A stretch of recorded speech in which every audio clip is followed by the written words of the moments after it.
And welcome to IU East Women's Basketball on the Red Wolf Sports Network. The IU East Women's Basketball team hosting Kayak, competitor division leader in the South Division, IU Southeast. The Red Wolves are 14-8 overall in the program's inaugural NAIA season and 4-2 in the Kayak Conference. IU Southeast right now 14-6 overall and 5-1 in the KIAC.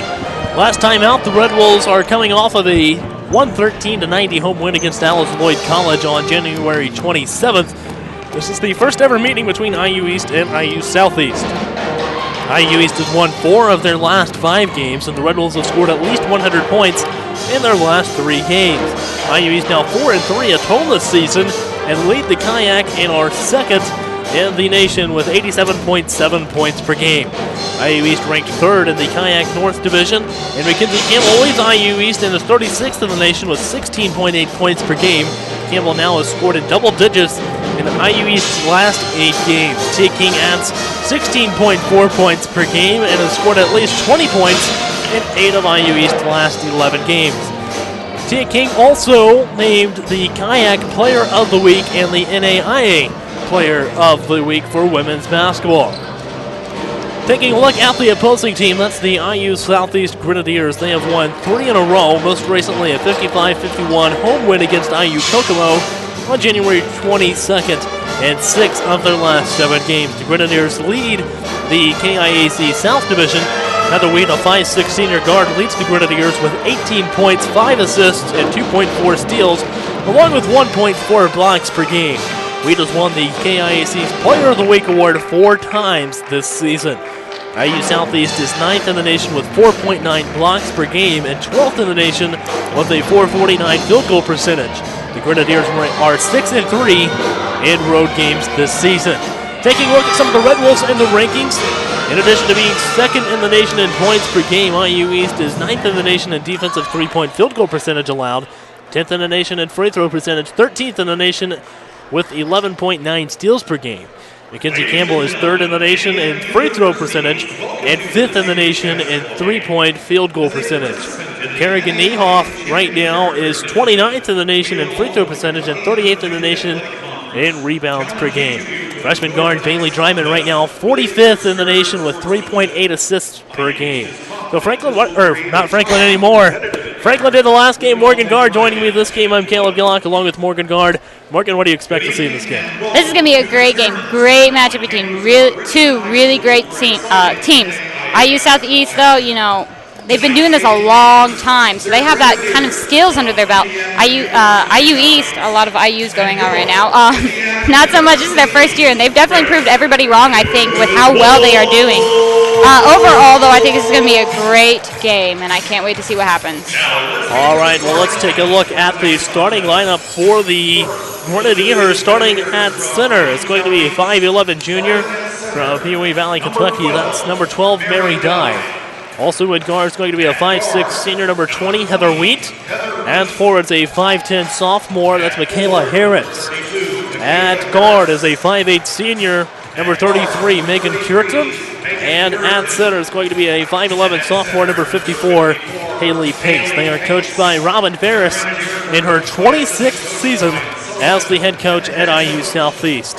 Taking a look at the starters for IU East, starting at guard is going to be a 5'5 freshman, wearing number 5, Kristen Miller. Also starting for the Red Wolves in guard is going to be a 5'9 freshman, number 22, Tia King. Also starting for the Red Wolves is going to be number 23 at forward, number 23 at 5'8 freshman Mackenzie Campbell. Also number 24, Kerrigan Niehoff. Niehoff, a 5'11 freshman, and starting at looks like forward, a 5'11 freshman, number 44, Brooke Packer. So those are your starting lineups for tonight's matchup between the IU East Red Wolves and the IU Southeast Grenadiers. Let's take a look at the Kayak Conference before tip-off. Right now in the South Division, Southeast leads 5-1 in the KIAC, 14-6 overall. Midway ranked 2nd, Asbury 3rd, Cincinnati Christian 4th, Alice Lloyd 5th, and Brescia 5th. In the North Division, Clay Park received votes this week, ranked 1st, 6-1 in the KIAC, 19-2 overall this season. Rio Grande ranked 2nd, IU East ranked 3rd, Carlo ranked 4th, and IU Kokomo ranked 5th with a 2-5 record, 7-13 on the season. So it looks like it's going to be a great matchup tonight between the Red Wolves and the Grenadiers here inside the Tierney Center. It is time for tip-off.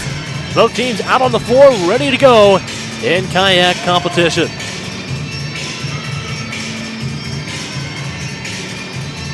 Brooke Packer tipping for the Red Wolves.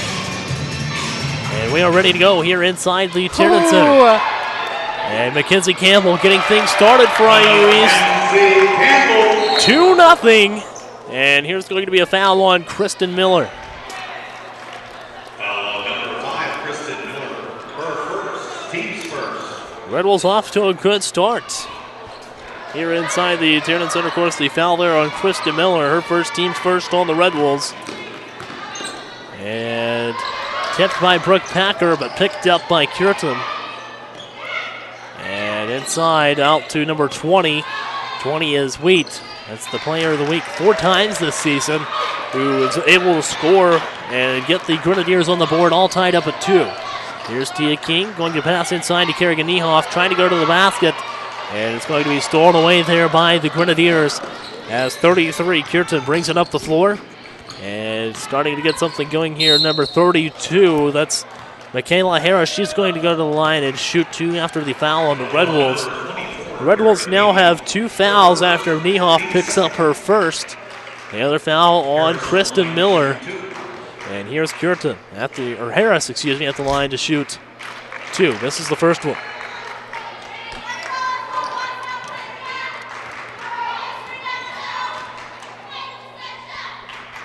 Here's the second free throw by Harris. This one's up and in. Now it's 3-2, Grenadiers with the lead. 19-12 to play in the first half. Miller brings the ball down the floor over to the right side to Brooke Packer. Packer finds the lane, puts this one up. This one's going to be rebounded by Mary Dye.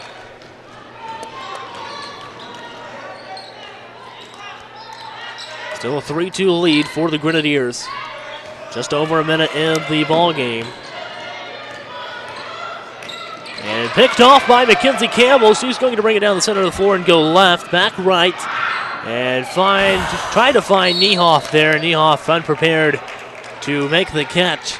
It's going to be out of bounds. It'll be Grenadier basketball. With 18:42 to play here in the first half. Ball inbounds now to the Grenadiers. And bringing the ball down the floor, and they're going to find Curtin. And she's going to lay this one in and make it 5-2 with 18:30 to play.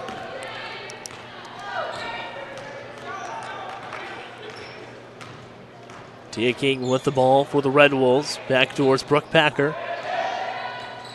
Finds Kristen Miller over in the left corner. She starts to take it to the lane. Finds Mackenzie Campbell on top. Puts up the 3. Chance to tie. Rattles out.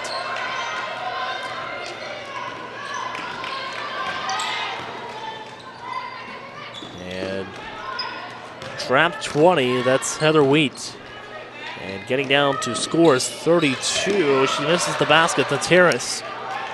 And Brooke Packer down on the other end of the floor trying to pass to Tia King. It's going to be out of bounds and stay Red Wolves basketball. With 17:50 to play in the first half. Tia King set to inbound the ball for the Red Wolves. She's going to find Brooke Packer on the inbounds play. Out top to Campbell. Campbell finds open space, takes it to the basket, lays it in. 5-4. Red Wolves now only down by 1. The Grenadiers had the baseline after scoring the basket. Niehoff trying to block, but careful not to pick up the foul as Curtin misses the shot. And down to the other end of the floor with Mackenzie Campbell. Finds King out on top of the key. King starts to go left, goes back right, penetrates the lane. It's going to be stolen away by 54. That's Pace. And down the floor, and a basket made by 12, Mary Dye. 7-4 lead here for the Grenadiers with 17 minutes to play in the first half. Out top to Campbell. Campbell thought about the 3, but it's going to pass down inside to Tia King instead. Makes it a 7-6 ball game. Curtin brings the ball down the left side of the floor, finds 32 Harris in the corner. She takes it to the basket. It's going to be off the mark, rebounded by Tia King. And that's going to be an offensive foul called on Tia King, it looks like. And that is going to be an offensive foul on 22. Tia King picks up her first, team's third on the Red Wolves, who trail by 1 with 16:42 to play here in the first half. You know, watching Tia King, I can tell why she's the NAI and KIAC Player of the Week. She's flawless on the floor, although she just got that foul. Just flawless on how she plays. Basket made there by Heather Wheat. She now has 4 points, 2 of 2 in field goal range with 16:27 to play. And here is Kerrigan Niehoff with the ball. It's going to go inside, missed the shot, rebounded by the Grenadiers. Jump stop and a pass out to Harris for the three-pointer, makes it 12-6, up to a 6-point ball game.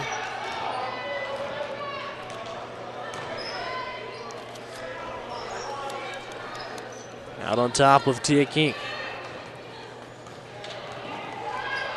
And shot there by, looked like Kerrigan Niehoff, makes it a 4-point ball game.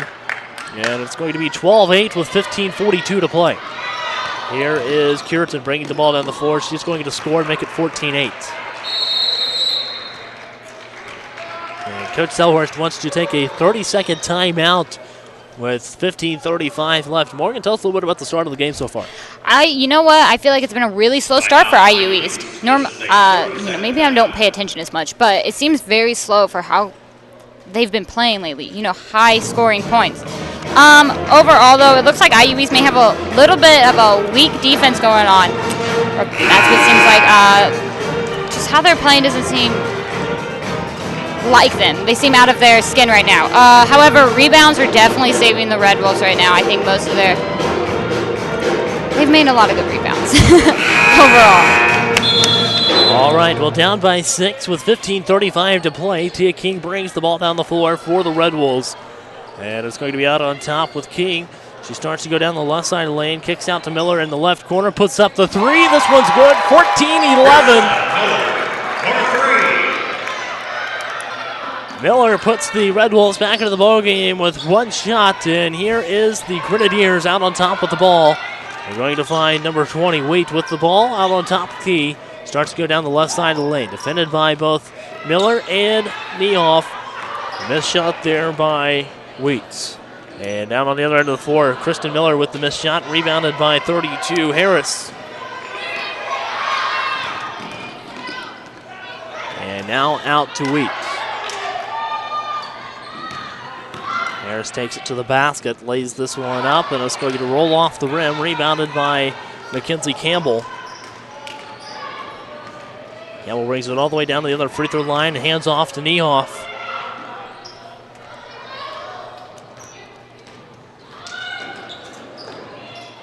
This one's going to be out of bounds as the pass was intended for Bailey Dryman over on the left corner. 14:26 left to play here in the first half, with the score being 14-11.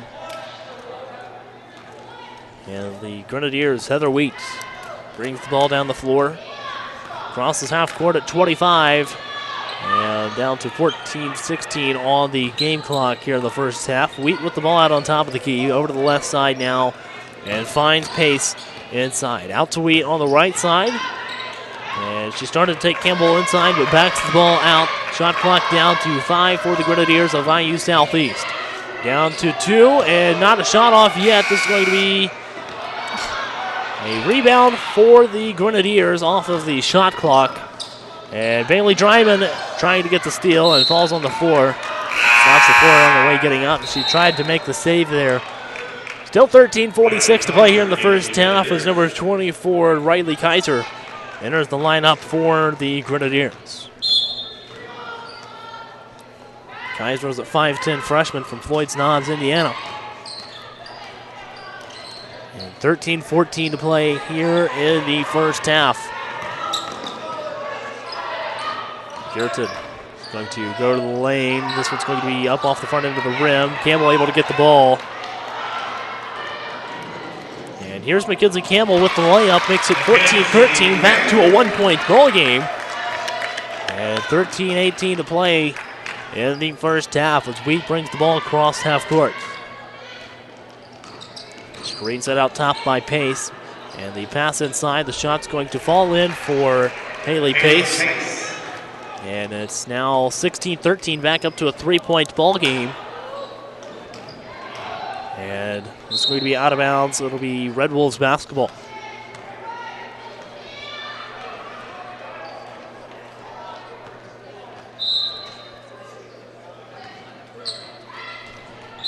The inbound was supposed to go to Mackenzie Campbell, but a sub coming in for the Grenadiers. That's Alex Tinsley.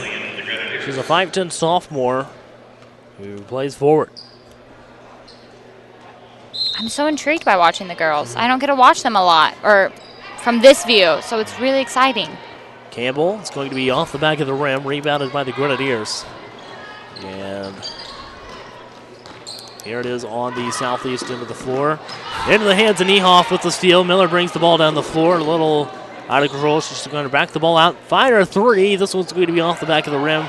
And Bailey Dryman able to get a little contact on it, so it's going to be out of bounds. Southeast basketball off the tip of Bailey Dryman. And a sub in for the Grenadiers. It's going to be Emily Clayton and Daisha Boyd entering for the Red Wolves. 12:35 to play here at the Tennant Center in the first half.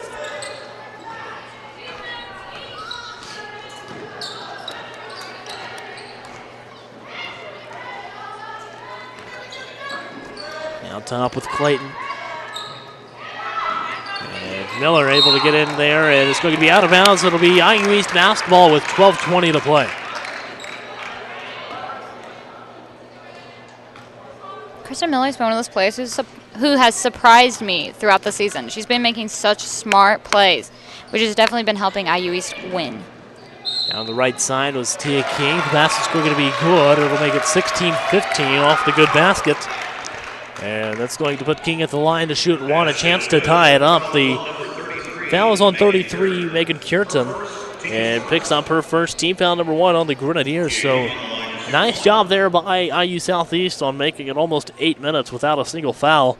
But this foul is going to put King at the line to shoot one and a chance to tie it up, and she does.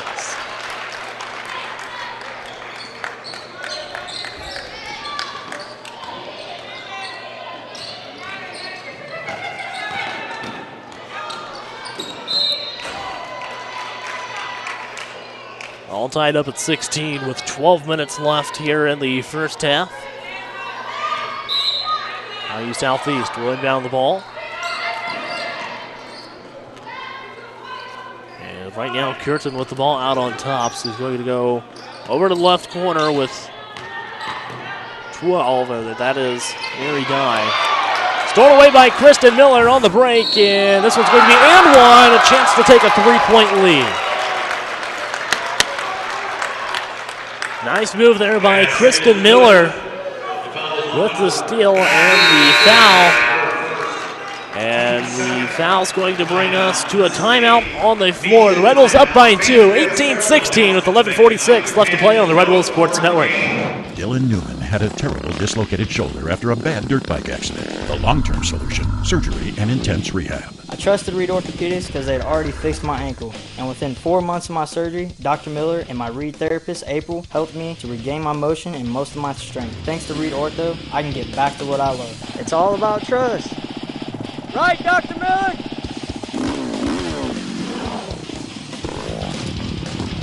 Right here at Reed. Right here in Richmond.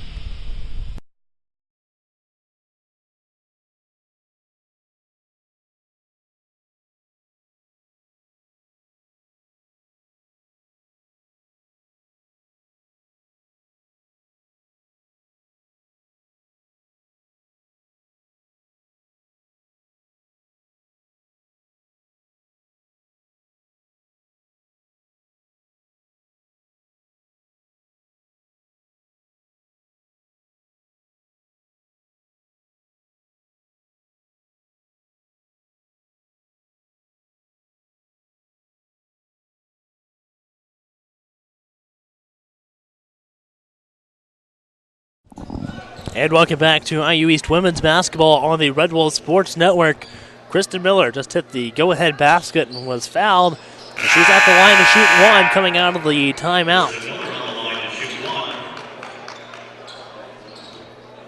11:46 to play here in the first half. Thanks for joining us once again. I'm Caleb Gillock along with Morgan Guard. Miller misses the free throw there, but it's going to be rebounded by the Grenadiers. Oh. Picked off by Dryman, and this one's going to be in 20-16. She was that player from the beginning of the year. I knew you could just go to her. She would make that smart play and get the points. She's been a great asset for IU East.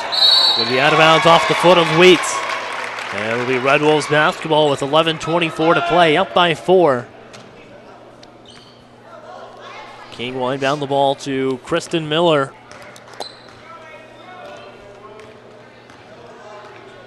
It's 11:18 to play here in the first half. Campbell with the spin move, goes to the lane, kicks out to Miller in the left corner. Miller puts up the three. This one's going to be long. And Campbell able to get the rebound. And looks like right now number 22, Emily Clayton, down on the floor underneath the basket. So 11:01 to play. Not too sure of what I don't know. I didn't even see what happened. There. Well, We got 11:07 to play here in the first half. The Red Wolves have a 4-point lead with there being an injury timeout on the floor. We'll take a quick break as well here on the Red Wolves Sports Network.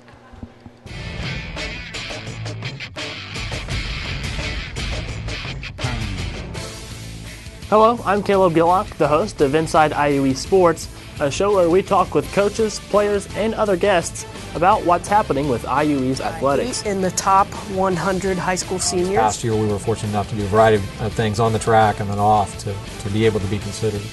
Make sure to join us on Friday nights at 8:30 p.m. on WETV Channel 20.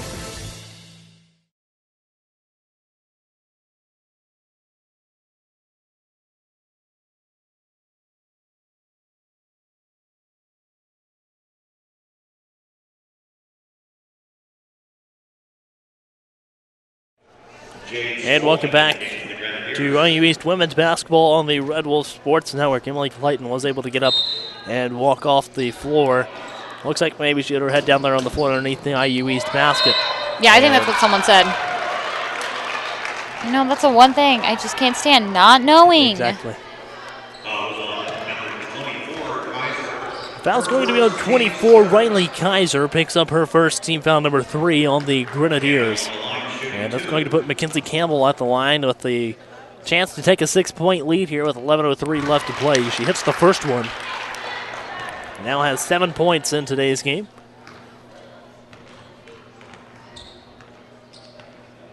And here is free throw number 2, up and in. Up to a 6-point lead for the Red Wolves with 11 minutes to play. And the shot clock down to 25 as Wheat crosses half court. Daisha Boyd trying to get the steal is going to be caught with the foul. And that'll be team foul number 4. Almost said 3, but it's going to be team foul number 4 on the Red Wolves. Her first on Boyd. Bailey Dryman was over there trying to get the steal. Switched with Tia King back over to the left side.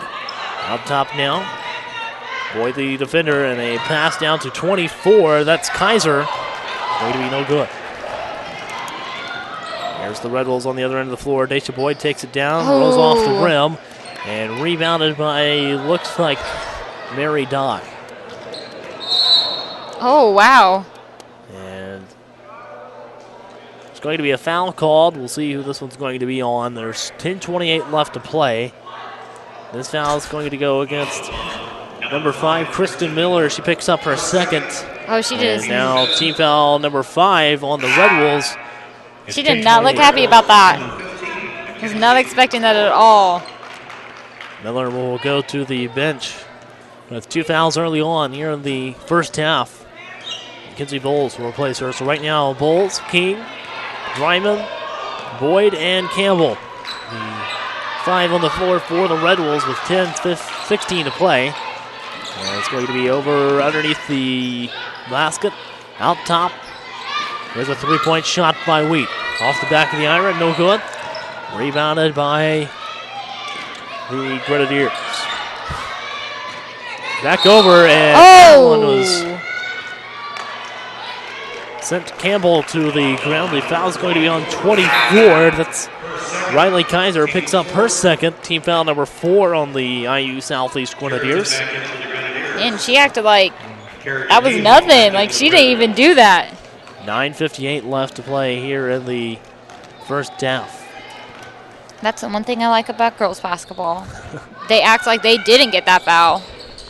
Over to the left side, Bailey Dryman misses the shot, and it's going to be rebounded by the Grenadiers back on transition. Here is Wheat with the ball crossing half court. Over to Cureton.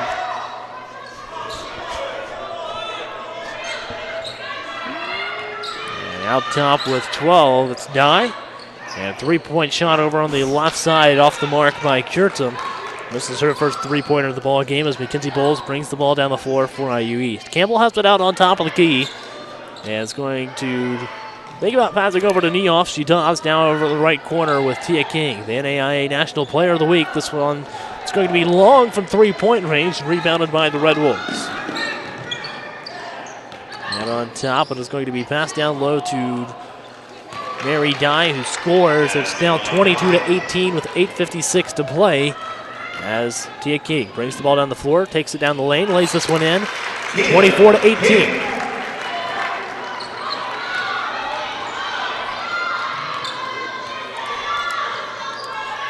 Over on the left wing right now with Cureton out top with Dye back to Cureton. And trying to find Cureton in the lane, but there's going to be a foul called. And it's going to stay Southeast basketball. Looks like this foul is going to be called on the Red Wolves. It's going to be their 16th foul. It goes against Bailey Dryman, who picks up her first team foul number 6 on the Red Wolves. Ball inbounds to 42. That's going to be Alex Tinsley with 8.5 to play here in the first half. Ball over to the left side with Cureton. Back out top.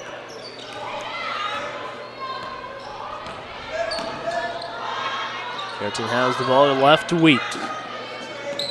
Shot clock underneath 10 now for the Grenadiers, and here's a 3-point shot by Heather Wheat. This one's going to be good. 24-21 now. The Red Wolves have the lead. And a lob inside to Kerrigan Niehoff. She's going to find some open space. Put it up and go to line for 2. A chance to make it a 5-point ball game at the line. The foul is going to be against the Grenadiers. Number 42, Alex Tinsley, picks up her first, and team foul number 5 on the Grenadiers. Here's Niehoff at the line. The first one's going to roll off the rim. No good. And back into the game is going to be Kaylee Bennett, the 5'11 sophomore for the Grenadiers, along with number 50. That's Tori Kingsley.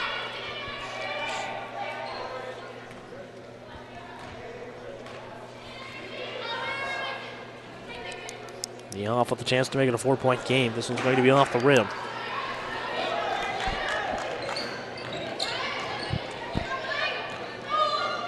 $7:50 to play here inside the Tiernan Center in the first half with the women's basketball matchup between IU East and IU Southeast. There's a missed shot by Kingsley. And rebounded by the Red Wolves. Trying to pass down the floor to Tia King, but it's going to be out of bounds. It'll be Southeast basketball underneath the IU East basket. You know, sometimes I look at refs and I wonder how they make those calls like that. To me, obviously looked like it was off IU Southeast. So I applaud referees for all about the angle where you're at down on the floor. Clearly where we are. Sometimes up here in the far corner it's going to be different than where she is underneath the basket. So yeah. There's a missed shot by the Grenadiers. A pass over to the right side to Mackenzie Bowles now on the Red Wolves end of the floor. Drive to the right and finds King. 26-21. King now has 9 points tonight. And 7:05 to play here in the first half.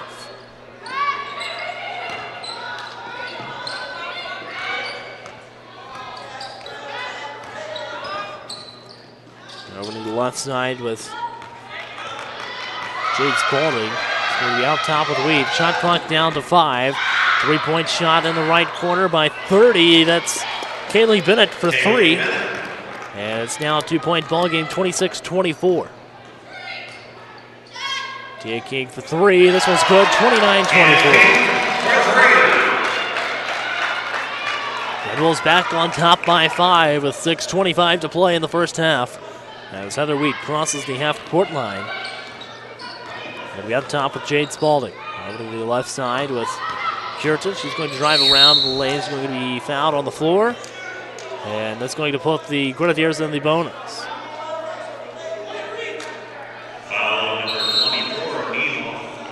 Foul goes against Kerrigan Niehoff. She picks up her second team foul, number 7 on the Red Wolves.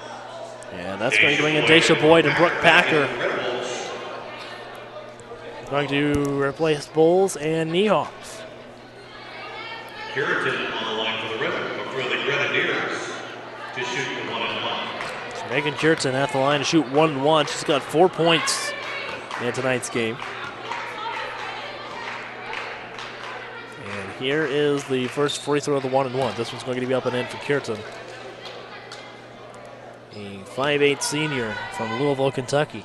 She's only one of 2 seniors on the team.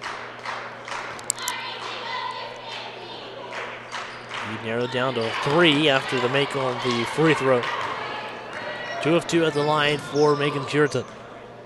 29-26 with 6:08 to play. And it's going to be a spin move by Mackenzie Campbell. Out to Brooke Packer, and girls inside the lanes are going to come off the rim, rebounded by the Grenadiers. Over to the left corner, here's a 3-point shot. This one off the mark by Bennett after hitting the first one. Out on the other end of the floor, Mackenzie Campbell with the ball. Over to the left side to Bailey Dryman.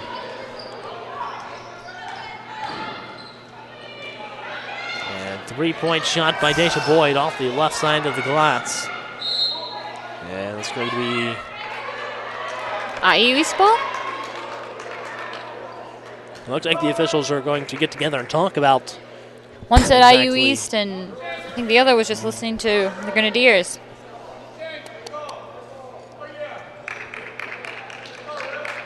So it looks like it is going to stay IU East basketball. Got 13 on the shot clock, 5:33 to play here in the first half. They all have to talk about it. And they're going to take a timeout. With 5:33 to play on the Red Wolves Sports Network. This is where a busy mom can work toward a bachelor's degree from a top national university during softball practice.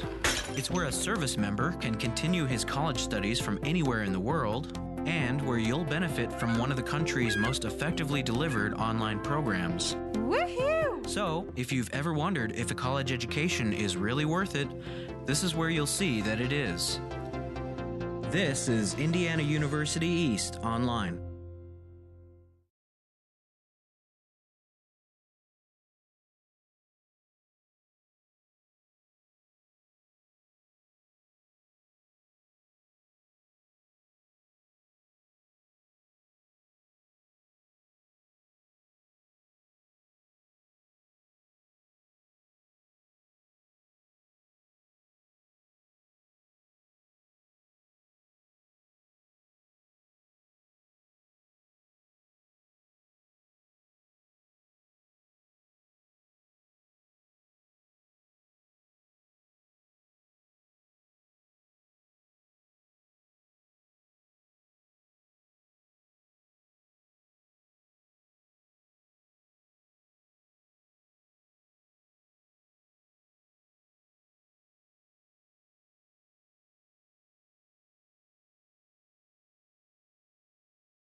Back to women's basketball on the Red Wolves Sports Network. IU East up by 3, 29-26 with 5:33 to play. Ball inbounds to Mackenzie Campbell over to the right side to Daisha Boyd. And back to Brooke Packer out on top of the key. She finds an open space, starts to go to the lane, passes out to Campbell. And Campbell with the ball. Shot clock down to 1, and it's going to be a shot clock violation on the Red Wolves. That shot clock just sneaks up on you. Especially when it starts out at 13 instead of 20, Yes. instead of 30. So And both teams have been having that problem tonight. still a 3-point lead for the Red Wolves after the shot clock violation. And 5:06 to play here in the first half. And this is going to be, looks like out of bounds and stay Grenadier basketball. Shot clock stopped at 15. 5:04 to play here in the first half. A 3-point lead for the Red Wolves. Runs up by 6 with 8 minutes to play. And a basket here by Heather Wheat. Brings it down to a 1-point ball game, 29-28. Back over to the left wing with Brooke Packer. Gives it to Mackenzie Campbell. Backdoor pass to Bailey Dryman. It's going to be out of bounds of Grenadier basketball with 4:45 to play.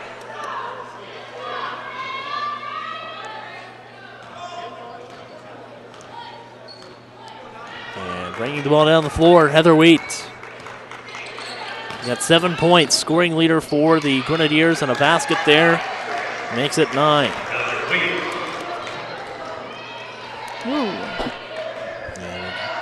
Over to the left side, Mackenzie Campbell.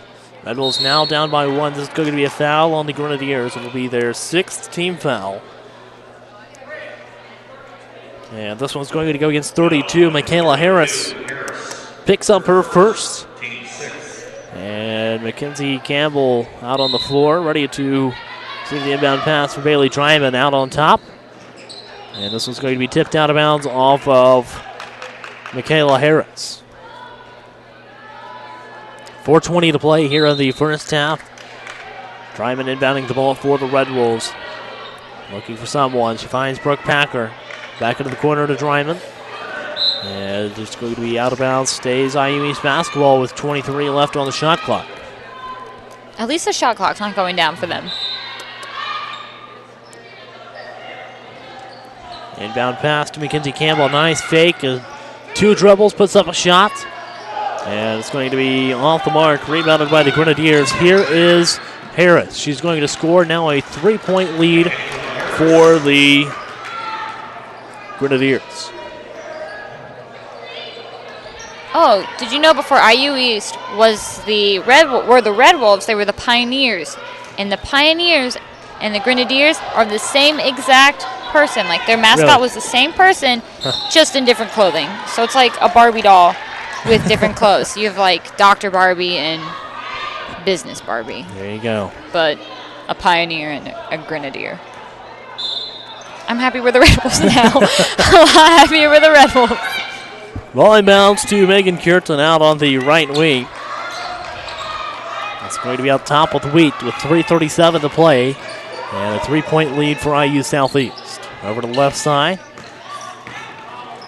And here's a 3-point shot by Wheat. This one's going to be missed. And rebounded by Mackenzie Campbell. Passes down low to Tia King, and it's going to be 32-31.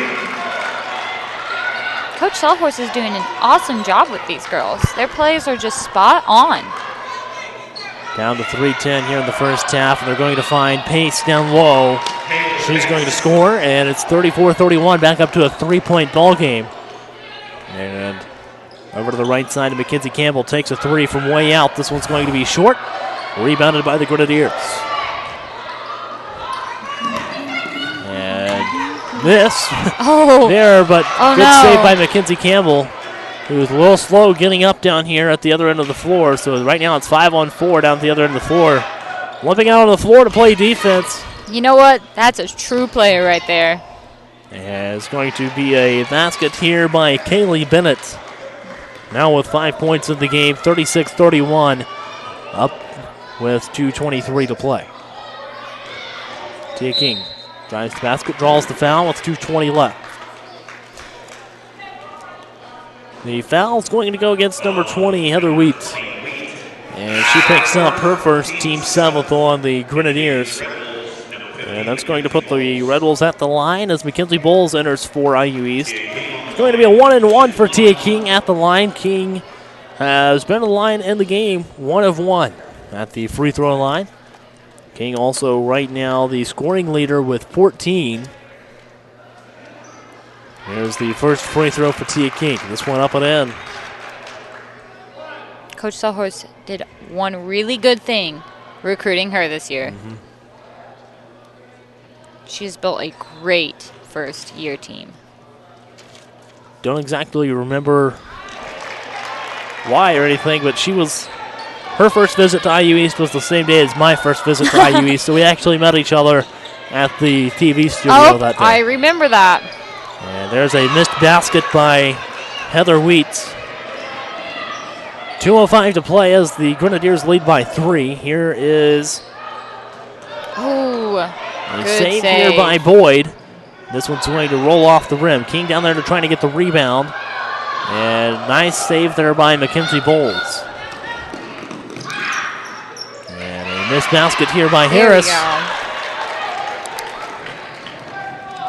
And Brooke Packer is going to be charged with the offensive. Picks up team foul number 8 on the Red Wolves and picks up her first.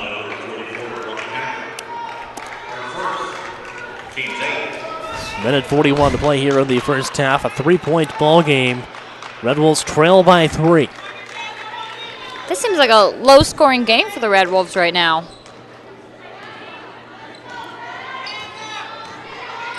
Yeah, especially here the last few games where they've put up over 100 points in the last 3 basketball games. Been used to having a score of 50 or 60 at halftime, not 30. Not 36 or 33. 36-33, the Grenadiers have the lead with a minute 24 to play as they inbound the ball to Heather Wheat. Shot clock down to 10. And a handoff to Heather Wheat. A shot from the block is going to be off the mark. And down on the other end of the floor, here's Brooke Packer. Kicks out to Tia King. Minute 9 to play, and Packer loses the ball out of bounds. 107 to play.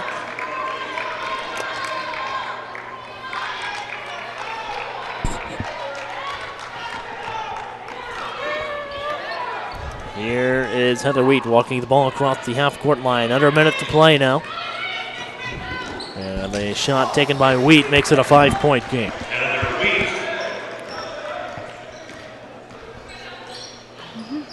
Over on the right wing, Bailey Dryman for 3. This one's going to be good, 38-36. And that was a pretty shot. I hope whoever is watching saw that and thought the same exact thing.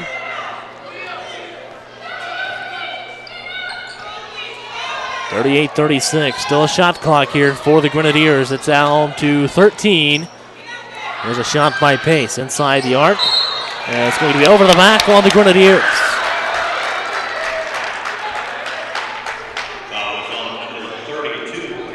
Foul goes against number 32, Michaela Harris. She picks up her second, team foul number 8 on IU Southeast with 20.2 left to play. And that's going to bring in number 22. That's Emily Clayton, the player who we took the injury timeout for earlier on in the first half. She looks fine and dandy now. Dryman at the line to shoot the 1-and-1. Knocks down the first one.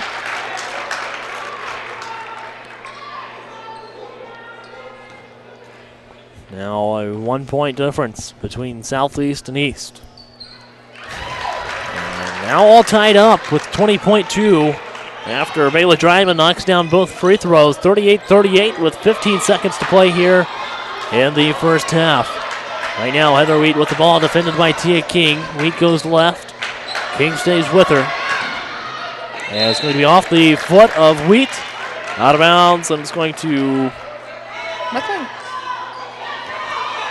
the Grenadier basketball as it was kicked off the foot of an IU East basketball player. 4.9 to play. The ball inbounds to Kierton. She loses the ball, and it's going to be a travel call with 0.7 left here in the first half.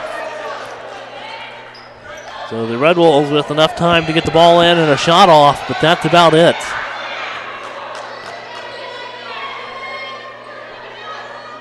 This will be a quick point. Let's hope they get it. Half-court shot to go into halftime off the back of the rim. That was close.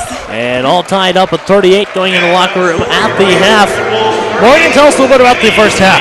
Oh, Heather Wheat from IU Southeast has been playing a great game. I can tell why she has been a 4-time KIAC Player of the Week.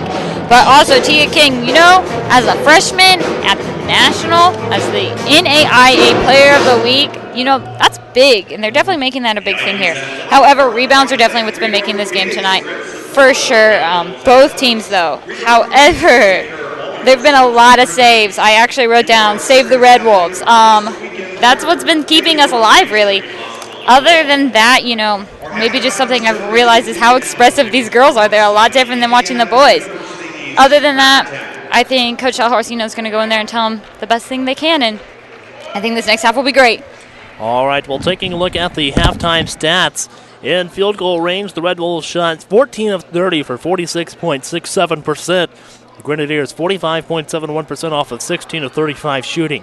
Beyond the arc, IU East 3 of 9 for 33%, and the Southeast 42.86% off of 3 of 7 shooting. At the free throw line, the Red Wolves shooting 7 of 10 for 70% here at halftime, and also the Grenadiers shooting 3 of 4 for 75%. In the rebounding category, the Red Wolves have 18, 2 on offense, 16 on defense, and the Grenadiers 19 total rebounds, 13 on offense, 16 on defense. In the assists, IU East have 5, 7 steals, 11 turnovers, 1 block, and 18 fouls. The Grenadiers have 10 assists, 3 steals, 9 turnovers, 1 block, and 18 fouls. In the leading category, Tia King, the leading scorer for the Red Wolves at halftime. Mackenzie Campbell leads rebounding with 7, and Mackenzie Campbell also leads assists with 3. Heather Wheat leads scoring for the Grenadiers with 13. Mary Dye leads rebounding with 4, and Heather Wheat leads assists with 6. In scoring off the bench, the Red Wolves had 7 points, 20 points in the paint, second chance points, and 9 points off of turnovers. The Grenadiers had 5 points off the bench, scoring 22 points in the paint, 0 second chance points, and 13 points off of turnovers, and that brings us to a score of 38 all here at halftime. We'll be back in about 10 minutes with the second half on the Red Wolves Sports Network.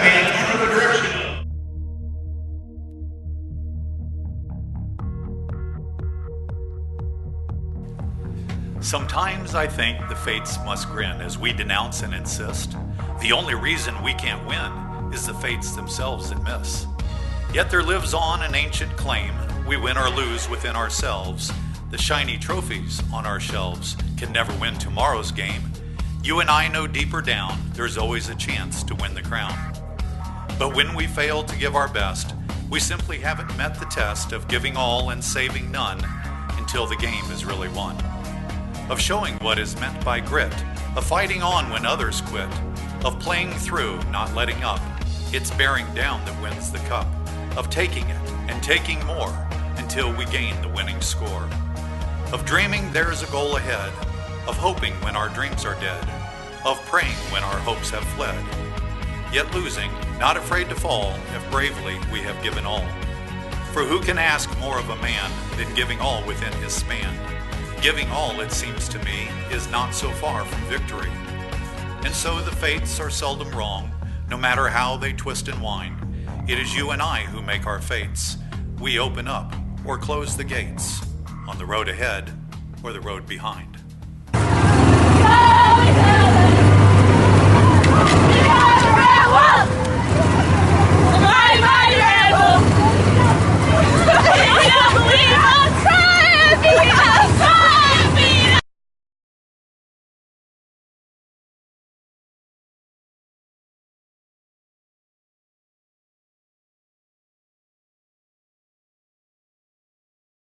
Now joining me to talk about cross country and just how they manage making it through college is Kyle Hall and Alexis Brazier.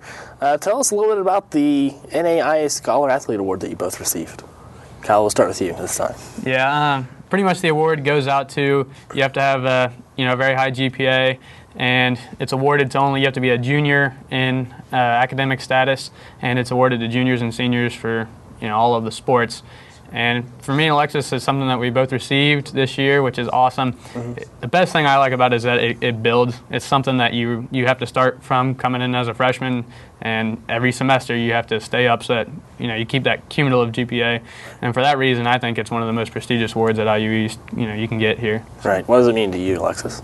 It means so much to me because in high school, I was a decent student, but I was a high schooler, we don't really take it seriously. But then once I got into college and I was here for track and cross country, it was kind of like, I can shoot for all conference as a runner, or I can do the next best thing, which honestly I'm more proud that I did this award than if I were to be an all conference runner.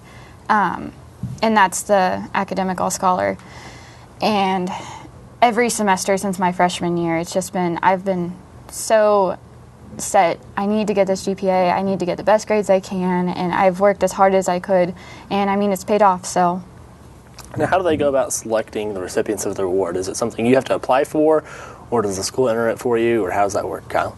Well, the school, I believe, enters it for you, which is awesome. The thing about IU East is that they're always really good about making sure that if you're eligible for an award, they make sure to get you submitted for it. GPA, I believe the requirement is, I think it's 3.5. 3.5 or above then you're nominated. Yeah, and then they do the selection process based on strictly academics, and then if you're selected, then they publish the list. And then another good thing about IU East is that once they get the list, they make sure to let you know quickly. Yeah, we knew immediately once we received it, so it was awesome. All right, well, congratulations to both of you guys on earning that award. Let's talk a little bit about how you manage everything in college. Of course, both of your seasons are in the fall and spring. And with that in school, how do you manage it all? Alexis, we'll start with you. It gets difficult at times, but thankfully we have a coach who is very academic strong. Like, academics always come first before anything else. And so that's helped a lot too, is because having that in the back of my mind, it's like that's what I think about every single day when I wake up is, okay, what do I need to do today for school? And then I plan out my week, I plan out my month, pretty much like my whole semester too. And so Brett's really helped out with that. Being organized definitely has made things a lot easier. How about you, Kyle? Well, it's tough because not only do we have school and track and cross country, we also both work. Right. And so really, I mean, you have to just plan everything in advance. When I sat down to make my classes for the semester, it took me 5 or 6 hours. Just because I got to figure out what hours I can work in to go to work, what hours I can work in for classes and practices. And that's probably the difficult thing about sport like cross country when you do cross country and track, is because you have your competitive seasons at the beginning and end of the year, so you get both semesters where you're competing. So there's kind of really no off season. And so I download as many like organizational apps as I can to make sure my days are planned out. Online classes have been really helpful because I'm able to take that class online. That really frees up my schedule because then I can work on the homework whenever I have the time to. Also, I work at the police department as a police cadet at IU East, and they've been super flexible. And the team's been really good about if you can't make it to practice because of academics, academics always comes first. They're never going to punish you for missing a practice if you have something you have to do. So that's kind of how everybody working with me has been the only way I've been able to survive it. Now, you mentioned taking an online class. From some people here on campus, I've heard that they're often more difficult, but in your case, has it been easier for you? Well, in my personal case, yeah, I think definitely the thing about online classes is it requires a higher degree of you have to be aware of yourself and how you can work, and your organization has to be on point. If you're not a very organized person and you need somebody to kind of guide you on your structure, probably online classes are something you want to avoid. For me personally, I've always been somebody that's kind of been really organized on my own, and so I can, even on online classes, the advantage is you can kind of get ahead on your week's work. You don't have to wait for the professor to really hand it out because it's all right there. And so my preference is online classes because I'm a little bit better organized than probably some other folks that would be having a hard time with it. Now, aside from cross country and school, you guys are also engaged. Tell us a little bit about that. You can go ahead. Kyle's pretty much awesome. And no, he's a hard worker, and he really keeps me on he makes me better. I would not be running and working and school if he didn't keep me motivated. It's because, like he said, it's extra difficult doing all of that at one time, but he does a really good job at just keeping me motivated, and he's a big help. For me, when we first started, we actually not only did we go to school together and we were on both teams together, but we also worked together. So I almost spent every single moment of my life with Alexis. And after doing that for a little while and realized that it didn't bug me or anything, I was like, all right, maybe I could spend the rest of my life with this woman. And so now that I got that out of the way, and we're really looking forward to the wedding and everything. It's going to be coming up this summer, and it'll be nice to get that next stage of our life going, and I'm excited for it, and I hope she is too. How did you propose? Well, it was last year at the conference meet. When I was a freshman, I went through the experience, and I'd kind of seen how everything was laid out. And at the end, if you win an event, they'll give you the medals, and they do it in front of everybody, and it's a really big forum, a good opportunity to do it in front of a lot of people. And I knew always that I wanted to propose in kind of a big way, because Alexis would always show me videos of people proposing, and they were always really big and fancy, and she was always talking about how much she liked it. So I knew I wanted to do something, pretty big. And so I brought the ring with me to the conference meet, and I was seated third in the 800, and then we were seated second in the 4x4, so we weren't really seated to win anything. But I said, if I win an event and I get a medal and everything, I can use that opportunity to propose. So I kind of used it as some motivation, which was a little bit selfish, but I was able to win the 800, and then we won the 4x4 also. And so then at the awards area, when they were giving out the medals, I used that opportunity. Everybody was pumped up there. Everybody was all around and excited and emotional. I used the opportunity to propose to her. And she was a little bit nervous, and it showed a little bit. Nervous? No, I was so happy. I just didn't process what was going on at first. But she said yes, so it was good. Well, congratulations on both your awards and your engagement. We'll be right back with more Inside IUE Sports.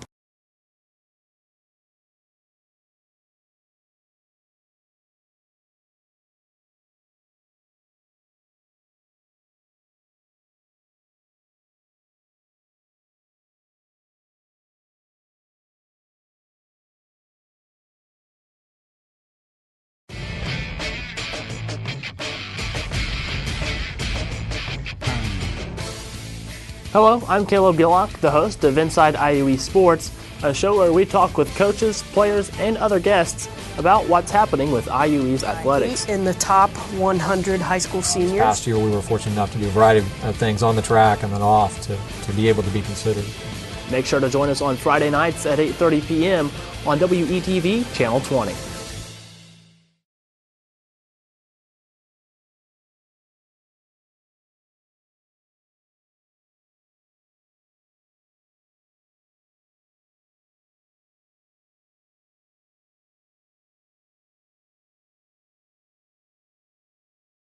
This is where a busy mom can work toward a bachelor's degree from a top national university during softball practice.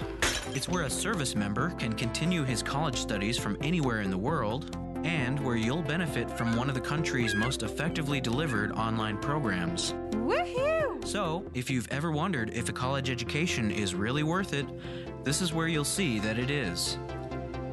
This is Indiana University East Online.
And welcome back to women's basketball on the IU East Red Wolves Sports Network. The Red Wolves and the IU Southeast Grenadiers all tied up at halftime with a score of 38-38.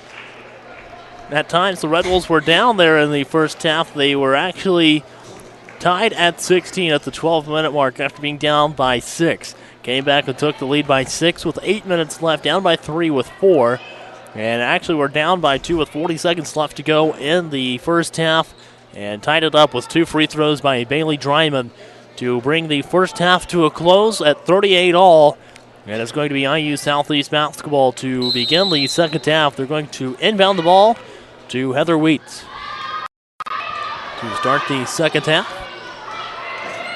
Wheat goes over to the right side. When I was in the locker room, I got to hear Coach Selhorst say a little bit to the girls, and she seems pretty calm and pretty confident right now with how the girls are playing. Over to the left side with Brooke Packer out to Tia King. Over to the right side to Kristen Miller back in, who picked up 2 fouls there in the first half. And the right corner with Mackenzie Campbell. Out top to Packer. Shot clock down to 12. Campbell with the ball. Back to Packer. Under 10 now. Trying to get a shot off here to start the second half and take the lead. Tia King for 2. This one's going to be way short, and it's going to be rebounded by the Grenadiers. There is a shot by Curtin off the mark.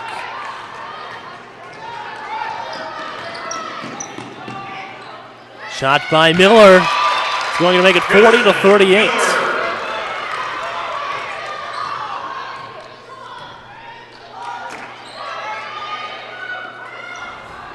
There's a shot down underneath by Pace.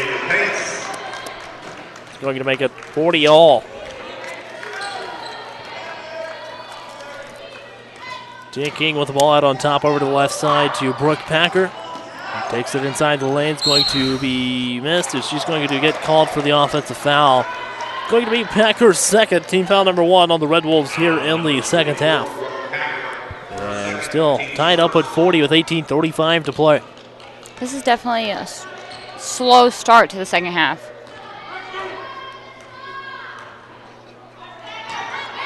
And stolen away by Brooke Packer. Is going to score the layup here, 42-40. And it's a 2-point ball game with 18:18 to play. Over to the right side to Megan Curtin. Passes over to the left side to Heather Wheat. She's going to go left, take it to the basket, and score. Makes it 42-42.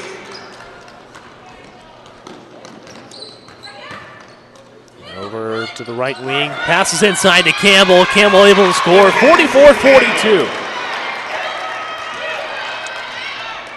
Campbell now with, looks like, 10 points on the night.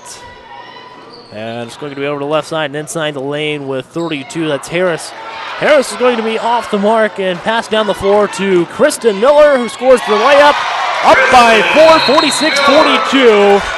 And a timeout taken by Robin Ferris, the coach in their 26th year at IU Southeast. It's a full timeout as the Red Wolves up by 4. Here on the Red Wolves Sports Network, we'll take a break. Dylan Newman had a terrible dislocated shoulder after a bad dirt bike accident. The long-term solution, surgery and intense rehab. I trusted Reed Orthopedics because they had already fixed my ankle. And within 4 months of my surgery, Dr. Miller and my Reed therapist, April, helped me to regain my motion and most of my strength. Thanks to Reed Ortho, I can get back to what I love. It's all about trust. Right, Dr. Miller?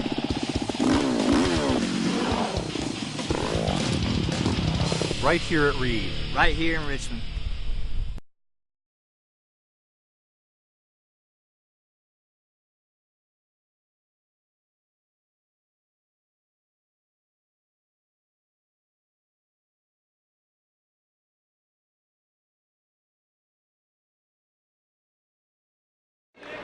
And back to women's basketball on the Red Wolves Sports Network. 17:33 to play in the second half. The Red Wolves now up by 4. And it's going to be Southeast basketball coming out of the timeout as head coach Robin Ferris was forced to take a timeout as his team now trails by 4 after being tied up at halftime. Going to be inside the lane as Fair, I believe that's going to be 22. Clayton took it to the lane. She's going to bring the ball back out. Shot clock down to 13 for the Grenadiers of IU Southeast. Over to the right corner now as the pass out to Clayton is picked off by Tia King. Brings it down, scores a layup. Now up by 6 with 17:04. She's one impressive player. Now inside of 17 minutes as Heather Wheat has the ball out on top of the key for the Grenadiers. With 16:50 to play, it's going to be on the right elbow with Dye. She puts a right-handed shot up Off the one-handed shot, it's going to be no good. Rebounded by the Red Wolves. Here's Campbell over to the left corner to Miller. Working it around to Campbell. Tries to find King inside. No foul. It's going to be picked off by Clayton, and a foul on Mackenzie Campbell.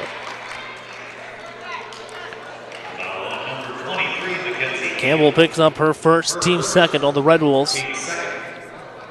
And it's going to be Grenadier basketball. Looks like 22. That's Clayton's going to inbound to Wheat. And Wheat will bring the ball across the half-court line out on top for the Grenadiers. Goes to the left side and is going to pass off to Clayton. He brings the ball around. The Grenadiers working a weave here. It's going to be inside with Wheat, and she's going to miss off the bottom of the backboard. Picked up by the Red Wolves. Here's Tia King, and I stop, and it's going to be 50-42. Good move there by the National Player of the Week in the NAIA. 16 minutes to play here inside the Tiernan Center at Richmond High School. Ball out top with Mary Dye. She takes it down the right side of the lane, lays this one up. It's going to be off the rim, rebounded by Niehoff. Over to the right side with Kristen Miller. Pass inside to King. Gives it to Niehoff, who takes it all the way in the lane. It's going to be fouled. Go to the line for two. The foul's going to be on 54. That's Haley Pace. She picks up her first. I love watching the expressions from these girls. Like Mary Dye when that foul happened. She was just like, are you serious? Her face was just priceless. First free throw by Niehoff. Up and in. Niehoff now 2 of 3 at the line. And has 4 points in today's matchup. And doesn't hit the second one.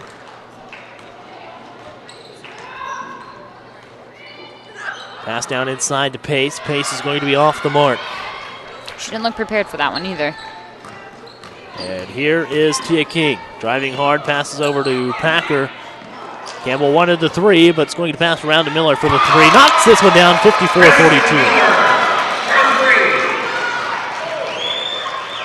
And 15-14 left, and a timeout taken by Robin Ferretz. This one's going to be a 30. The Red Wolves now up by 12. Morgan, tell us a little bit about the start to the second half. Oh, slow for a while there, but I think IU East is definitely picking up the pace now. Like I said, Coach Selhorst seems pretty calm, pretty confident right now with her group of girls, and she should be. I think her team is doing very well right now. However, Southeast, though, definitely putting up a good fight right now. I mean, both teams right now, like I said at the beginning, this is going to be a great matchup, and it has been a great matchup. It's been very close. I think right now IU East has the lead, but it could go any way right now still. All right, 15-14 to play here in the first half of the Tiernan Center after the timeout taken by the IU Southeast Grenadiers, as they now trail by 12 after being tied at 38 going into the locker room at halftime. Grenadiers inbound the ball at 23 left on the shot clock. It's going to be on the left elbow with Mary Dye. As she goes down the left side of the lane, it's going to get the travel call with 15:06 to play.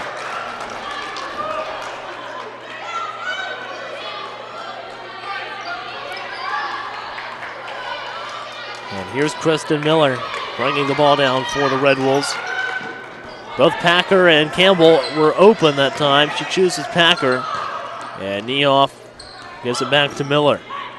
Tia King looks at the three. Is going to pass over to Kristen Miller. Out top to Campbell. And Campbell takes it down the left side of the lane. Finds Niehoff out top. She goes right, gives it to King. King goes down to the basket. She's going to be not fouled. It's going to be out of bounds. It'll be IU Southeast ball.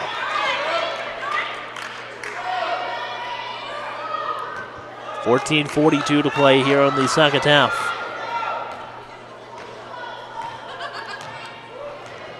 Red Wolves can keep playing a strong second half. Only 14 minutes away from win number 15 and win number 5 on the Kayak Conference.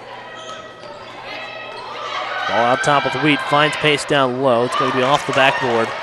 And rebounded by the Red Wolves. Go ahead.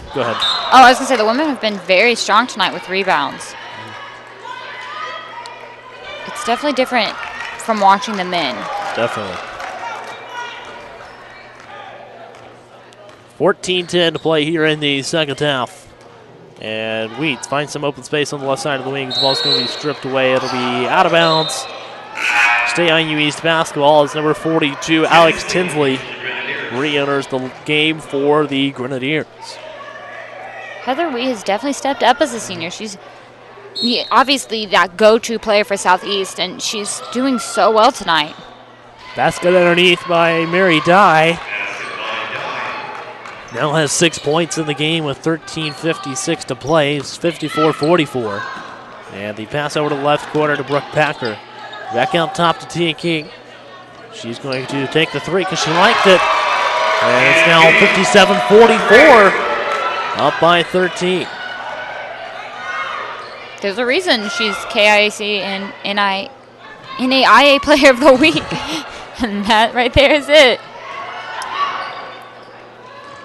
Tinsley with the ball is going to go to the lane. It's going to be an offensive foul as there's appears maybe possibly the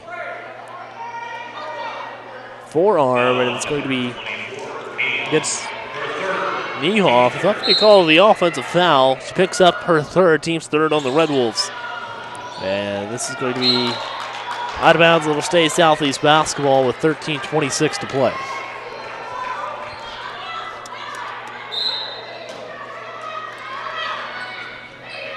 Southeast trying to inbound the ball. They count at 3. They get the ball inbounded to Megan Kierton. Right side with Alex Tinsley. Back out top to Kierton. 13:15 to play, and the basket scored by Kierton.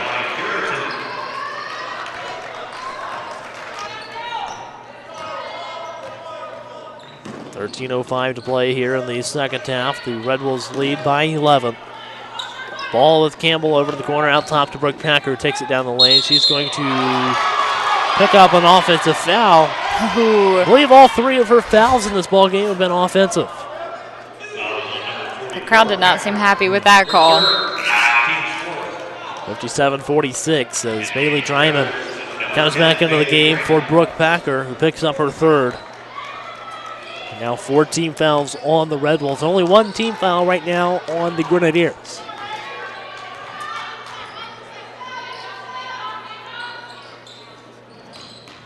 Ball's going over to the right side. Back out top with Wheat. And stolen away by Tia King, who's going to score 59-46. Right now, not Megan Wheat, I'm sorry, it's Heather Wheat out top. As her and there's a missed shot from 3-point land by Mary Dye, but both Heather Wheat and Megan Kierton, the 2 primary ball handlers for the Grenadiers. This one's going to be picked off by Kierton. And she's going to bring it down the floor at a jogging pace down the right side of the lane. Kick out to 22. That's Clayton. Oh, there we go. Right side, stripped away by King, and this is going to be a basket by the Red Wolves, 61-46. Tia King now up to 27 points. Man, the girl's on fire. Someone needs to play Alicia Keys now. This one's going to be inside. It's a basket by 42. That's Alex Tinsley. And it's now 61-48 on a 30-second timeout taken by IU Southeast. So 11:34 to play. The Red Wolves now up by 13. Morgan, tell us a little bit about the second half so far. Oh, second half. Definitely is picking up. Tia King. Like I said, someone cue Alicia Keys because this girl is on fire tonight. You know, like I've said the whole game. She's NAIA and KIAC Player of the Week for a reason. And as a freshman, I think that's something to be so proud of for herself. But Southeast, you know, still playing a hard game for us. They're definitely putting their whole game out there. Definitely putting everything out on the floor right now. I think... Though right now I think IU East may have a little inch on them. All right, so 11:34 to play here in the second half as the Red Wolves lead 61-48. And it's going to be IU East basketball. Bailey Dryman, sorry, struggled getting the ball inbound. It was stolen by Heather Wheat, who scores, and it's now 61-50. And Kristen Miller bringing the ball down the floor. Passes off to Daisha Boyd. This one's going to be tipped out of bounds off of Wheat. And that's going to bring us to a timeout on the floor with 11:18 to play. The Red Wolves lead by 11, 61-50 here on the Red Wolves Sports Network.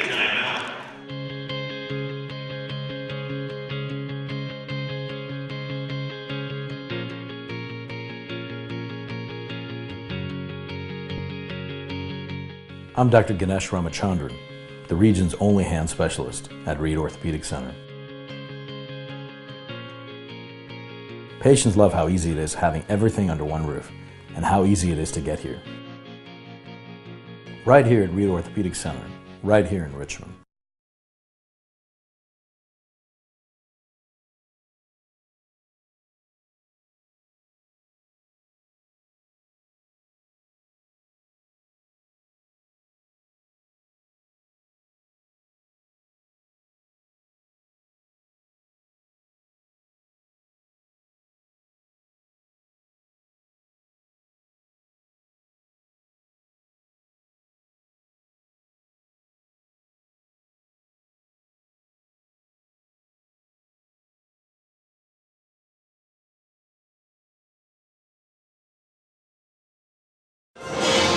And back to women's basketball on the Red Wolves Sports Network. The Red Wolves out on the floor, ready to go. Trying to pick up win number 15 here at home tonight before traveling to Asbury on Saturday. And it's an 11-point lead right now for the Red Wolves. 61-50 with 11:18 to play. The Grenadiers coming out of their timeout as well. And it's going to be IU East basketball. Throw it into the floor with 21 seconds left on the shot clock. Here is Bailey Dryman inbounding the ball to Kerrigan Niehoff. Open space and going to be missed. Rebounded by Niehoff. Great rebound. 13-point advantage for the Red Wolves with 11:05 to play. And here is out on top number 42. That's Alex Tinsley. And now Megan Curitan with the ball. She goes down the right side of the lane, lays this one in, 63-52.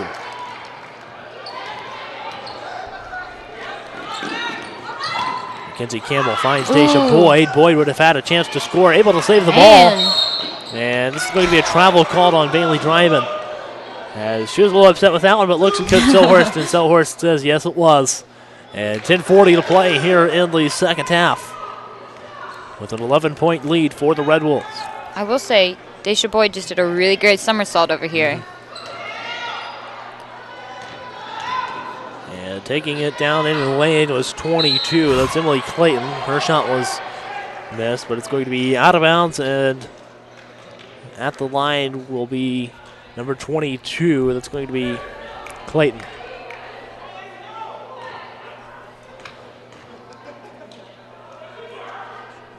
The first free throw by Clayton, up and in. Makes it a 10-point ball game. Right now, the Grenadiers with a chance to get under double digits right here. And they do, 63-54. 10:24 to play.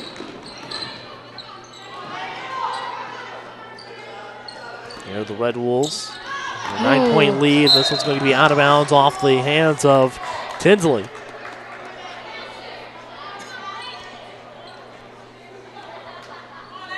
So I'm looking at the score, and IU has been doing a really good job of getting over 100 points. And I'm trying to decide if I think they're going to hit that 100 mark today or not. There's a shot by Daisha Boyd, makes it 65-54. I think they will.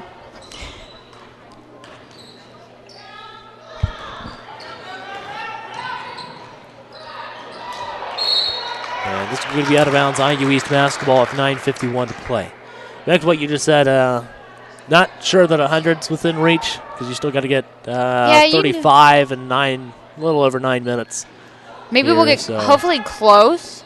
I would say a good bet would be 85-90 possibly in this ball game with the fast-paced game that the Red Wolves are known for playing this season. This one's going to be out of bounds. It'll be Southeast basketball with 9:46 to play. I would bet you, but I feel like I'm gonna lose because I think you're right. And the Red Wolves up by 11. 65-54 with 9:40 to play. Here's Kerrigan Niehoff bringing the ball down the floor off the steal, and she's going to pass over to her teammate from Rushville Consolidated High School, Mackenzie Campbell, who finds Boyd, who gets blocked. And Kristen Miller able to go to the backcourt to get the steal off the loose ball. Nothing there against Tinsley as Kristen Miller trying to draw the foul, but it is out of bounds, and it's going to stay IU East basketball. And into the game is Kaylee Bennett for the Grenadiers with 9:18 to play. I think both Coach Selhorst and Kristen Miller were looking for that foul. But they got the point. Mackenzie Campbell with the basket that time for the Red Wolves. Back up to a 13-point ball game with just a little over 9 minutes to play. Here is 20, Heather Wheat taking it to the lane, and she's going to score. Back to an 11-point ball game, 67-56, 8:55 to play. Miller with the ball over to left corner. Boyd puts up the three, hits this one, 70-56. And this is going to force the Grenadiers into another timeout. This one is going to be a full timeout as the Red Wolves lead by 14. We'll take a full timeout as well with 8:46 left here on the Red Wolves Sports Network. Hello, I'm Caleb Gillock, the host of Inside IUE Sports, a show where we talk with coaches, players, and other guests about what's happening with IUE's athletics. In the top 100 high school seniors. Last year we were fortunate enough to do a variety of things on the track and then off to be able to be considered. Make sure to join us on Friday nights at 8:30 p.m. on WETV Channel 20.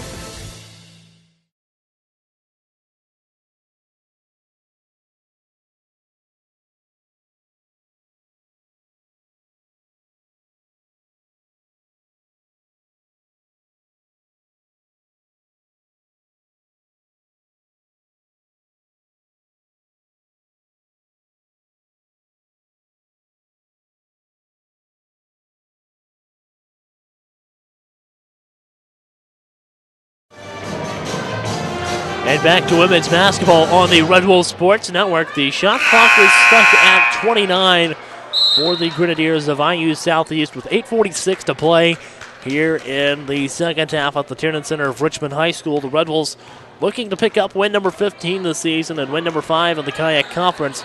Emily Curita taking the ball down the right side of the lane. This one's going to bounce off the rim. Rebounded by Tinsley, who gets the putback.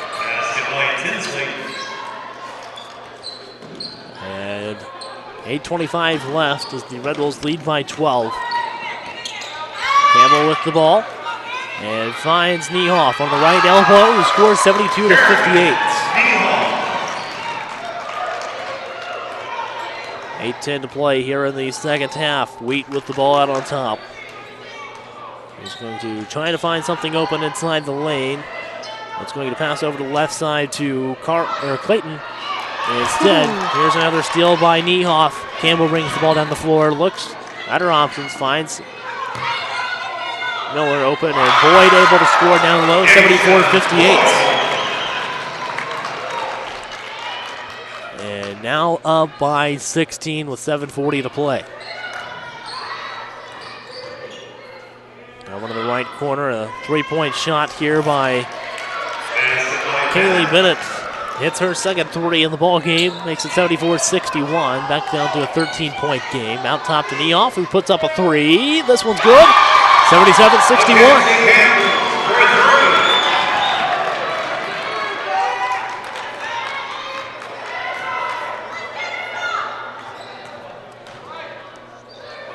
Down low. This is going to be out of bounds. And 7:01 to play here inside the Tiernan Center. Red Wolves up by 16. Pass down the floor to Kristen Miller. Back out on top of the key. The left's going to the left. Back out on top with Deja Boyd, who puts up the three. This is going to be short. Hits the net on the outside. And stops the clock at 6:54 to go here in the second half. Back in for the Grenadiers is number 24, Riley Kaiser, the 5'10 freshman. And here's Heather Wheat bringing the ball down the floor for the Grenadiers of IU Southeast. Out on top with Wheat. On top now, back to the left side, a handoff to Wheat. She goes down the right side of the lane, stopped by Niehoff, and finds number 30. That's Kaylee Bennett, whose three-pointer goes right. And stops the clock at 6:29 out of bounds as the Red Wolves still have a 16-point lead, 77-61. You know, both games today have been pretty chill and relaxed games. Here is Kristen Miller, finds Mackenzie Campbell, who draws the foul. Can't get the basket to fall, but a chance to go to the line and increase this lead here a little bit. And the foul goes against Alex Tinsley. She picks up her second, and the second team foul on the Grenadiers here in the second half. 13 minutes into the second half. And the free throw by Mackenzie Campbell up and in. Campbell now 3 of 3 at the line in today's game. And hits the second one as well, now up to an 18-point ball game with 6:21.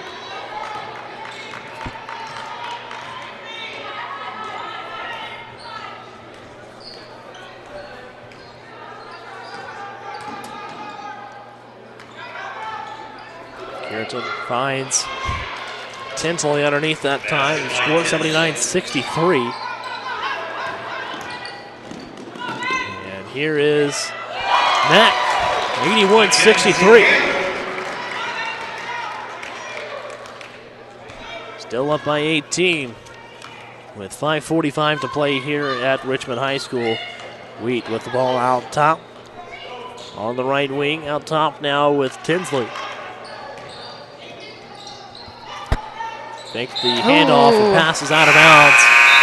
And that's going to bring us to a timeout on the floor with 5:33 to play as the Red Wolves lead by 18, 81-63. We'll be right back with more women's basketball on the Red Wolves Sports Network. This is where a busy mom can work toward a bachelor's degree from a top national university during softball practice. It's where a service member can continue his college studies from anywhere in the world, and where you'll benefit from one of the country's most effectively delivered online programs. Woohoo! So, if you've ever wondered if a college education is really worth it, this is where you'll see that it is. This is Indiana University East Online.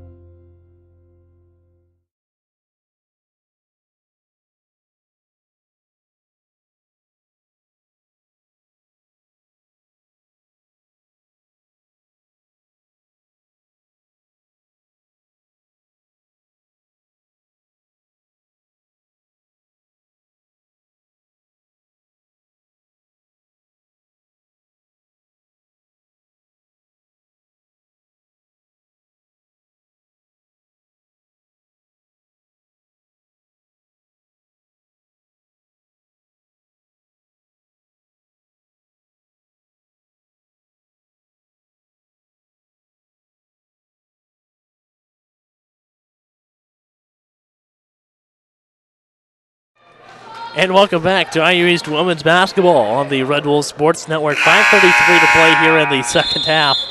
And an 18-point lead for the Red Wolves, largest margin of the game. And here are the Red Wolves bringing the ball down the floor. Bailey Dryman with the ball out on top. And goes to the left side, gives it to Niehoff. Niehoff goes toward the lane, gives it to Daisha Boyd, sets a screen, passes over to Miller in the right corner. She's had kind of a quiet game tonight, but definitely contributed. There's a three-point basket by Bailey Dryman. And that's going to be 84-63 with 5:05 to play. I love watching Bailey Dryman. She's that go-to player. 5 minutes to play here in the second half. Now up to a 21-point margin in the game. Pass down inside to Tinsley is going to be a foul. The foul's going to go against 21, Daisha Boyd, who picks up her second, and team foul number 6 on the Red Wolves. And Tinsley will be at the line to shoot 2 for the Grenadiers. Not been to the line yet in tonight's game. Hits the first one. And it's now a 20-point game, 84-64.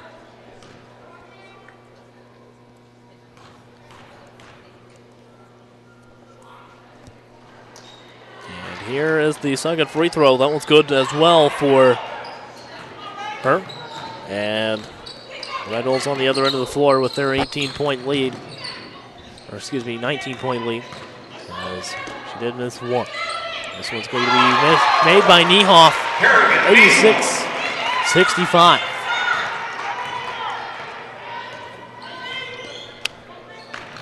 .428 to play.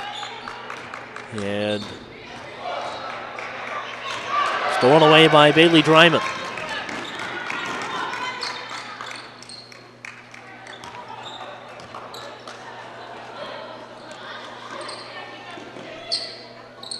Now top with Campbell.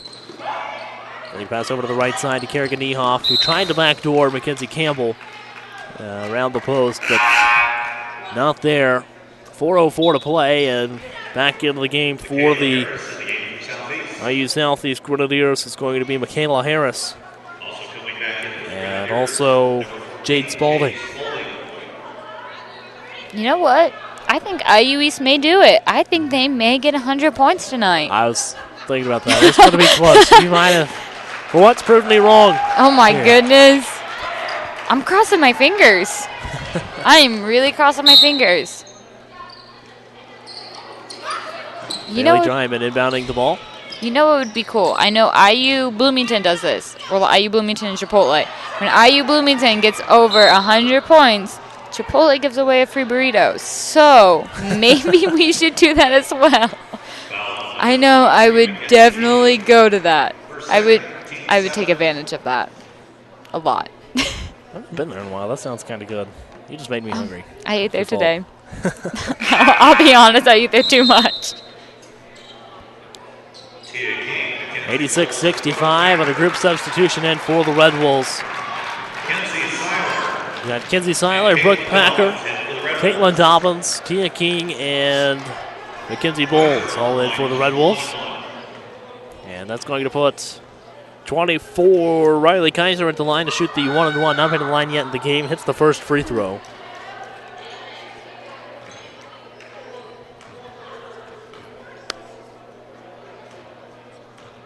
And here's free throw number 2 by Kaiser. This one's good as well. And now it's 86-67, back to a 19-point ball game with 3:56 to play. Mackenzie Bowles with the crossover. And Brooke Packer with the ball out on the right wing. Here's a three-point shot by Tia King. This one comes up short.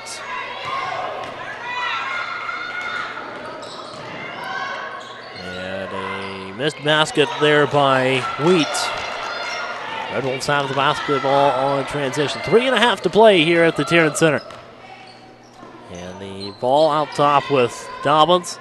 Passes over to Packer, who takes it down the lane. Back out to Seiler. Seiler trying to get the ball to King, who goes in for the layup. Now 88-67. Dan King now with 29 points. In the game with 3:05 to play. 88-67 as Harris hands off to Spalding. Spalding takes it down in the lane, kicks out to 24. That's going to be Kaiser. Three-point shot goes long by Tinsley. And Tia King going to back the ball out, and Heather Wheat definitely putting on some pressure here with 2:40 to play in the second half. Dobbins with the ball, had a chance for a three-point shot opportunity, but right now I think the Red Wolves trying to run out a little bit of time. Kenzie Seiler recovers the ball before it goes backcourt. Shot clock down to 10 as Tia King sets up the play. She's going to pass inside to Dobbins. She's going to be fouled and will go to the line to shoot 2 with 2:22 left here in the second half. I just love watching the girls. They're so expressive. Fouls on 32. Michaela Harris picks up her third. Team's third on the Grenadiers. And that's going to put Caitlin Dobbins at the line to shoot 2. The first one rattles around and falls in, makes it 89-67. And the end of the game is going to be 11 Taylor Hatfield. We were talking about her a little bit earlier. She's had a fracture, I believe it was, that she's been working with here lately, and finally got to shoot around a little bit before tonight's game and making an appearance here late in the second half. Second free throw was short by Dobbins. Here is Kenzie Seiler. 91-67. 2:10 to play, and over to the right side to Jade Spalding. She's going to take it down the basket. Pass over to the corner. Missed by Kaiser from three-point range. And there's going to be a basket by Jade Spalding. Minute 53 to play, 91-69. Up by 22. Seiler with the ball. Kept her dribble. She's going to be caught traveling with a minute 40 left. Shot clock was down to 13. And still, 22-point lead here for the Red Wolves with a minute 40 to play. So they're going to advance to 15-8 on the season, 5-2 in the Kayak Conference. As number 22, that's Emily Clayton, takes the ball down the right side of the lanes, fouled on the way up. Stops the clock with a minute 32 to play, and the foul is going to be on 11, Taylor Hatfield. And now 8 team fouls here on the Red Wolves in the second half. Here is Clayton at the line shooting the free throw. This one's going to be off the mark, out of bounds, IU East basketball.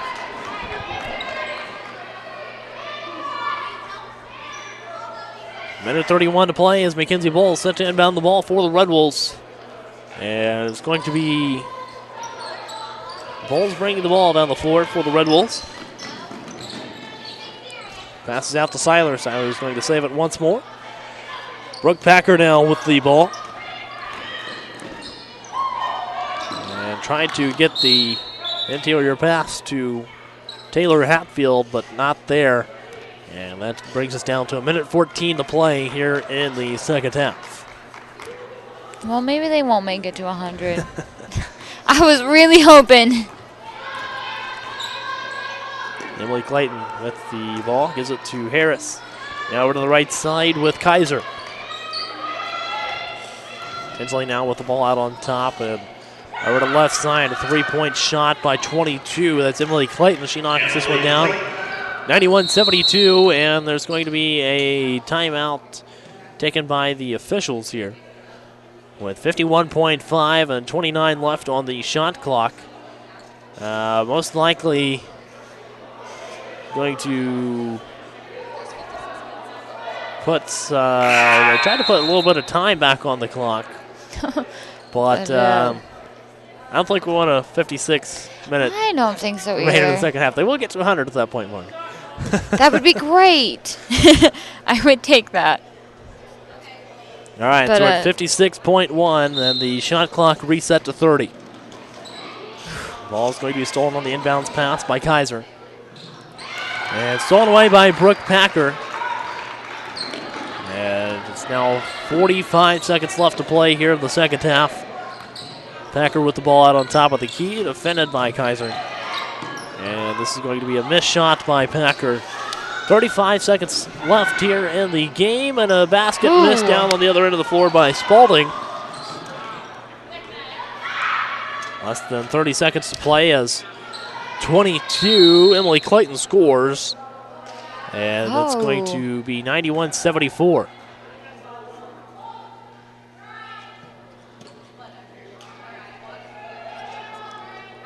We just seem to be having clock problems today. So 25.1 on the game clock. Shot clock dead since it's under 30 to play. And the Red Wolves most likely just going to dribble the ball out here and pick up win number 15 on the season. Advance to 15-8. Quite the impressive start to a season for a first-year program.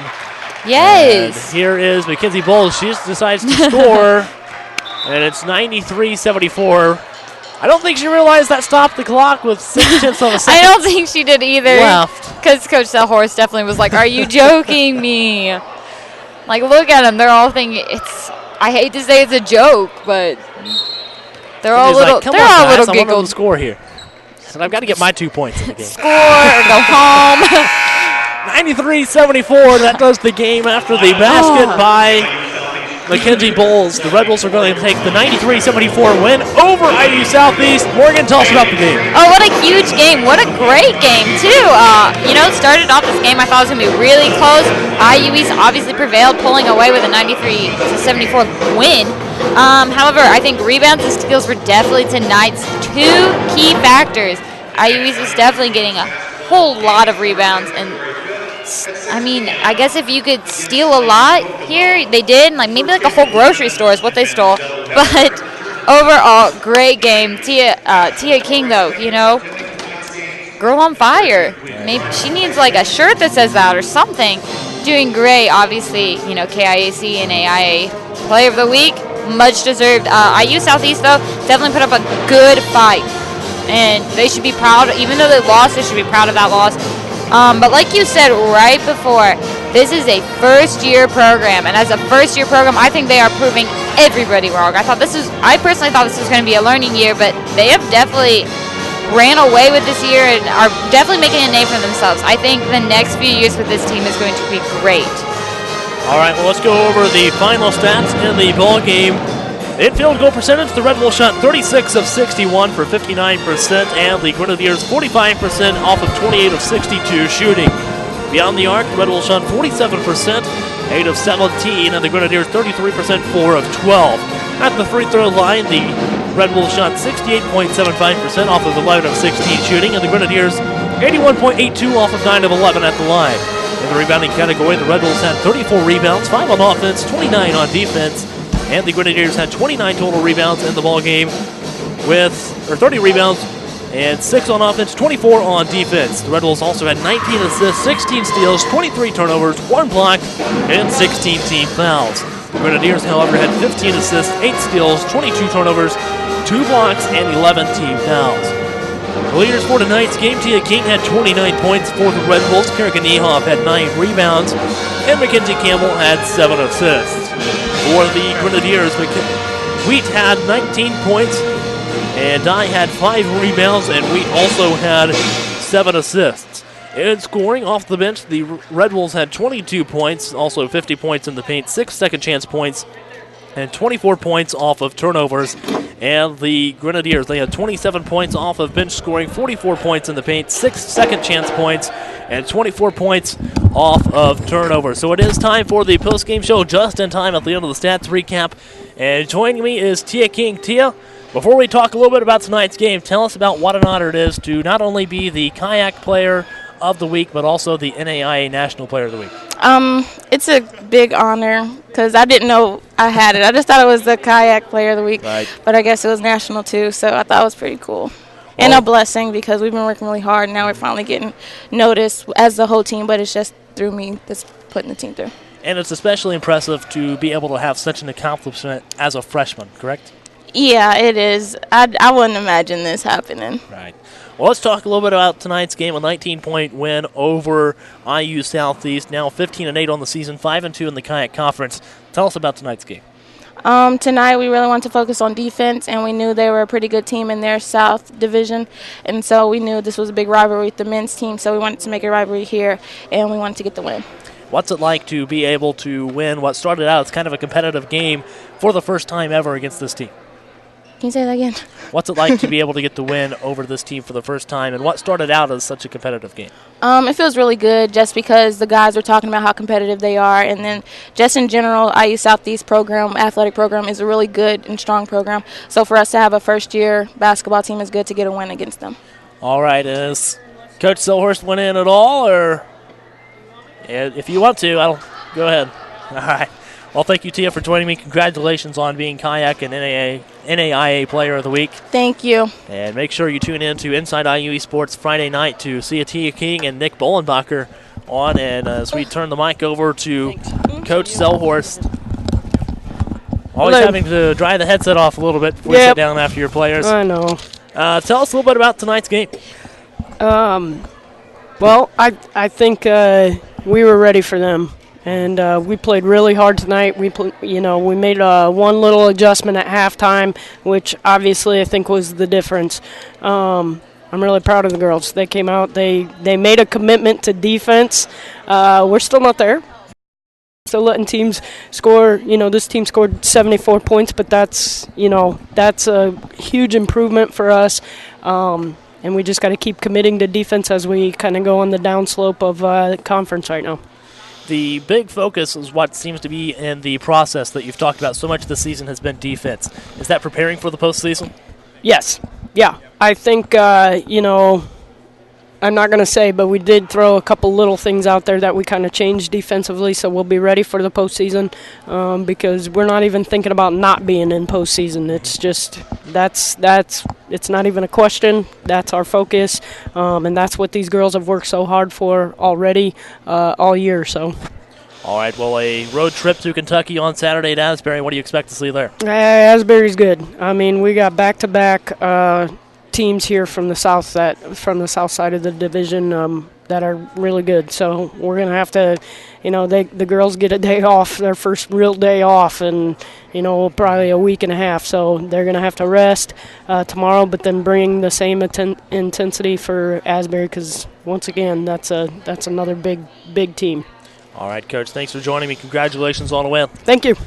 Red Wolves now 15-8 on the season, 5-2 in the Kayak Conference after tonight's 93-74 win over the IU Southeast Grenadiers.